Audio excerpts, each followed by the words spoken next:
is those are the institutional investment that we, banks, put our money in. We'll give you 2%. Then we'll take that money and put it in Smith Barney, Merrill Lynch, Dean Wither, and they'll give us 10%. Now, if you invest 10% over the rule of 72, that means that your money would double in 7.2 years. Always look at what you're getting back in return. Because you understand, currently, we have about 70,000 clients. You know, we're not a Wells Fargo. But trust me, that 70,000 clients give me an opportunity to continue doing God work. It allows me an opportunity where my wife don't have to pay any bills. Yes, that's right. Because, you know, when that happened, my granddaddy said, my godfather said, you know, long as you do that, you ain't never got to listen to Johnny Taylor. It's cheaper to keep her. So, I don't want to take all day, but I could. But in closing, if you ever get a chance, I also have a book out that's really popular called I'd Rather by Minister Floyd Bryant, second edition. You can get this book on Amazon, Barnes & Noble, Target. Did I say Target? Excuse me, forget that. Strike that off the record. Hey, I asked I asked the attorney here to strike that. Okay, so but you also can get it at any NFL airport in the those little shops and all. So if you go to Hartsfield, go in the shop, you'll see me in a book. It's about financial advice and other life lessons. Those life lessons talks about how we coincide Christ with our successes. Because if you don't do it that way, you're going to keep stumbling and falling. That's a fact. Okay? Look, thank you for your time. And you.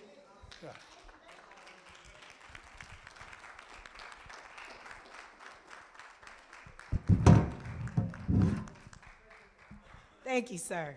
So as I told you guys, I do want you to be mindful of the things that I told you about Minister Bryant, that you can reach out to him individually. You don't need me. I told him, you know, I am aware that there are Fortune 500 companies that pay him for his services, so he is not going to go very in debt while we're on live stream, because there are companies that pay him for that information. So we're going to respect his financial advisement business and how the companies use him.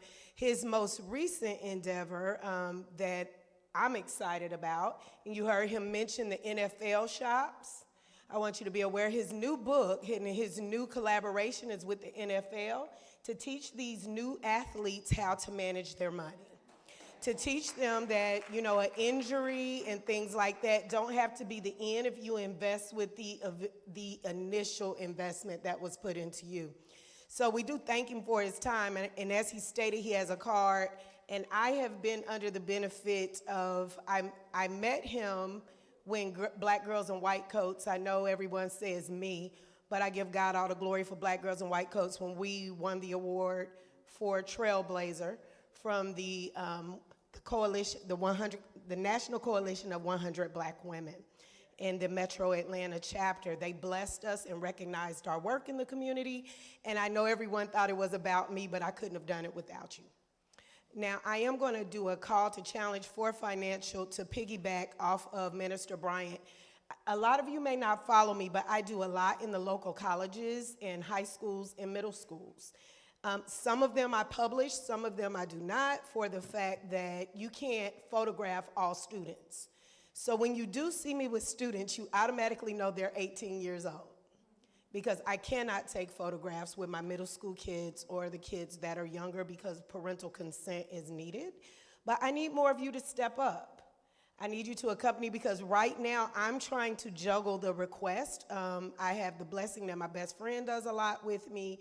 One of the young ladies that was helping me just recently had a baby, so she had to step back to grow her own family, which I understand. But I am looking for more of an investment from our community Right now, to date, on the roll of Black Girls in White Coats is 380 people. So with that 380, we should have enough people to go into the community and do some great things. It shouldn't be, I know that God gave me the vision and he made me the founders, but for those of you who know me, I do not need to be the face. If you notice when you see Black Girls in White Coats, all you see is the logo. You do not see my face on anything other than the events. But I am not advertising to come and see me. That is not God's vision for me. One of the ladies that I met at an event, Ms. Phyllis, raise your hand. I met her at Columbia High School. I see a lot of faces in the room that I've met through my years of cheerleading, being a cheerleading coach, community activity, just working. And I'm going to ask you all, and I challenge you all, come and join me. Let's do this. I've stepped out of cheerleading, but our goal and our assignment and our alignment is bigger than that right now. Cheerleading is the least of our kids' worries right now. Okay? So with that, I am going to move on and give you all a power-packed attorney, Lydia Hardy. And again, remember I told you all I like to read. So, and Lydia. Did I grab the wrong phone? Hold on, Lydia, I grabbed the wrong phone. I did. Two. One for Black Girls, White Girls, and one for them. So, you know what I'm going to do? I read it, and I'm just going to ad-lib it a little bit and let Lydia tell you about her. Lydia is powerful. Lydia took on the task of taking me and my girlfriends, as we stated, everyone who's around you is how you grow. And my best friend recognized, because we had a tragedy, unfortunately, in our circle. One of our girlfriends lost her husband unexpectedly from a fall. You know, we think about the long-term illnesses and things like that. We don't think about someone just literally falling down the steps. And Lydia took that task on, and she took it on knowing that she was among women that considered themselves established in the community and also established in Christ. And she knew we still were lacking. And she came in to teach us about estate planning, and she came in to tell us about trust and things like that, things we never had been introduced to, even though we thought we were accomplished. We did not realize that there were different avenues for people to take things from our family or for our family to squabble and things like that, even though we wrote a will.